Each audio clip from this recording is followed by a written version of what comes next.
এখন যেহেতু বাঁশের পুরো স্ট্রাকচারগুলো দেখা যাচ্ছে, সেই জন্য রিফ্লেক্স হয়ে এরকম ধরনের দেখাচ্ছে। কিন্তু এবছর কলেজ স্কয়ারের মণ্ডপের সাবেকিয়ানেই রয়েছে, কিন্তু থিম রয়েছে মণ্ডপের বৃন্দাবনের প্রেম মন্দির। আর কিছুদিনের মধ্যেই মা কৈলাস থেকে তার সন্তানদের নিয়ে বাপের বাড়ির উদ্দেশ্যে রওনা দেবেন এবং এই মর্ত হয়ে উঠবেন আলোর সজ্জা। বাঙালির কাছে এ এক অন্যতম আবেগ। কলেজ স্কয়ারের পুজোর কথা জানে না এমন হয়তো কেউ নেই।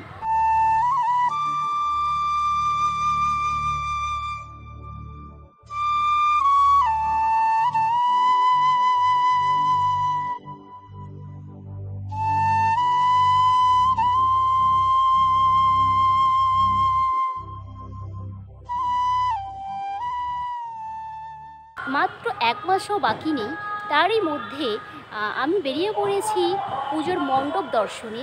কত দূর এগিয়েছে সেই মণ্ডপ, সেই মণ্ডপেরই দৃশ্য আজ তোমাদেরকে আমি দেখাবো।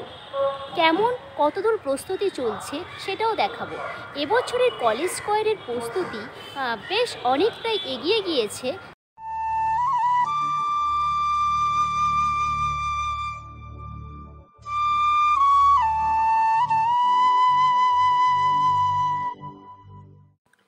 কলেজ স্কয়ারের মণ্ডপে প্রবেশদ্বারের সামনেই রয়েছে এরকম একটা ব্যানার, এবং সামনেই দেখো এখন চারিদিকে ছড়িয়ে ছিটিয়ে রয়েছে কাঠের টুকরো, বাঁশ এবং বিভিন্ন ধরনের স্ট্রাকচার। এখানে একটা স্ট্রাকচার দেখো রয়েছে করা, এটা প্লাই কাঠ দিয়ে করা রয়েছে, বেশ বড়। এটা সামনের দিকে লাগানো হবে। এখনও পর্যন্ত আমি যে কটা মণ্ডপ পরিদর্শন করেছি তার মধ্যে আমার মনে হলো যে কলেজ স্কয়ারের প্রস্তুতি কিন্তু অনেক দূর এগিয়ে। ভিতরে স্ট্রাকচার থেকে তৈরি করে এখানে কিন্তু আয়নার কাজও প্রায় হয়ে গিয়েছে। এটা হলো প্যান্ডেল প্রাঙ্গণে প্রবেশের মূল দ্বার। এটা হচ্ছে মূল দ্বার। আমি এখান থেকে প্রবেশ করতে চাইছিলাম, কিন্তু আমাকে বলল যে এখান থেকে না, সাইড দিয়ে যে রাস্তাটা রয়েছে সেখান দিয়ে ভিতরে প্রবেশ করতে। এবার দেখো আমি ভিতরে প্রবেশ করে গিয়েছি। বিভিন্ন ধরনের স্ট্রাকচার কিন্তু চতুর্দিকে ছড়িয়ে ছিটিয়ে রয়েছে। এখানের শিল্পীদের কাছ থেকে জানলাম পুরোপুরি কাজের কিন্তু ভিতরটা হচ্ছে না, তার সঙ্গে থাকছে প্লাই কার্ডের উপর কাজও। যেহেতু কাজ পুরো থাকলে বোঝা যাবে না যে কি কাজ করা হয়েছে, তাই এখানে প্লাই কার্ডের উপরে পিঙ্ক কালার করেও ডিজাইন করা হচ্ছে।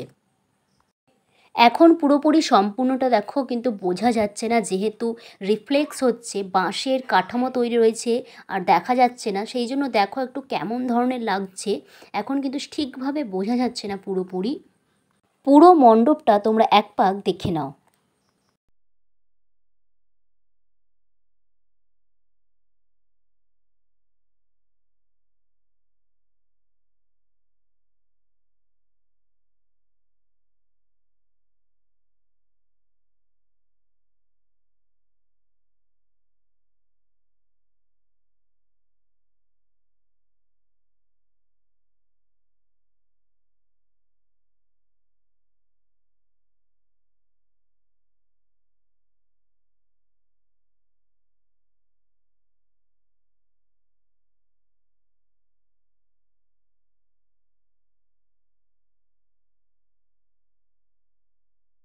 মধ্য কলকাতার মধ্যমণি কলেজ স্কয়ার এবার সেজে উঠছে বৃন্দাবনের প্রেম মন্দিরের আদলে, আর এখানেই রাখা হবে প্রতিমাকে।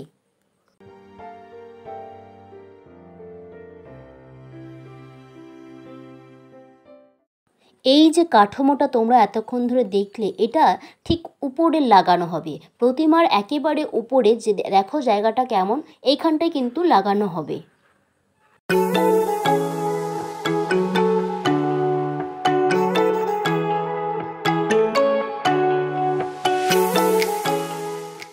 যখন হয়ে যাবে না কাছে, তখন কত সুন্দর লাগবে শুধু দেখো।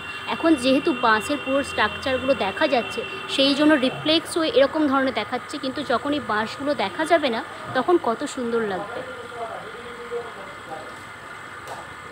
এখানটায় কিন্তু প্রতিমাটা থাকবে। আবারও বলছি তোমাদের। কতদিন আপনারা কাজ করছেন এখানে?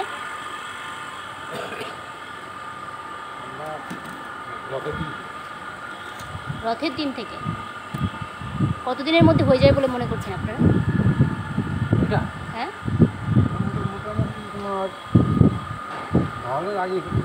মহলের আগে হয়ে যাবে। এবার কি বৃন্দাবনের প্রেম মন্দির করছেন আপনি?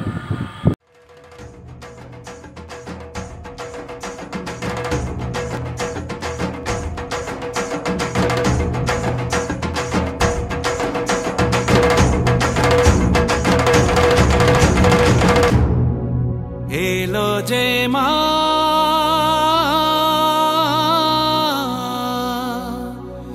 আমার মা,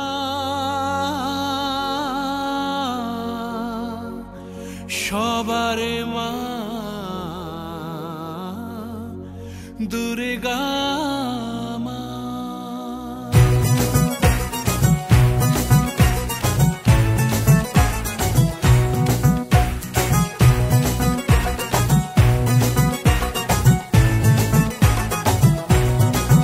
ঢাকের ঠ্যামকুড়া কুড় বাজছে নূপুর, এলো যে পুজোর লগন। সেই দেখো কলকাতার বাড়ি কিন্তু ইতিমধ্যেই সেজে উঠছে। দেখো ওনারা কিন্তু লাইট দিয়ে সাজাচ্ছে বাড়িটা, একদম কলেজ স্কোয়ারের পাশেই রয়েছে। ভিডিওটা কেমন লাগলো অবশ্যই জানিও। আর তুমি যদি আমার চ্যানেলে প্রথম হয়ে থাকো তাহলে অবশ্যই চ্যানেলটা সাবস্ক্রাইব করে দিও।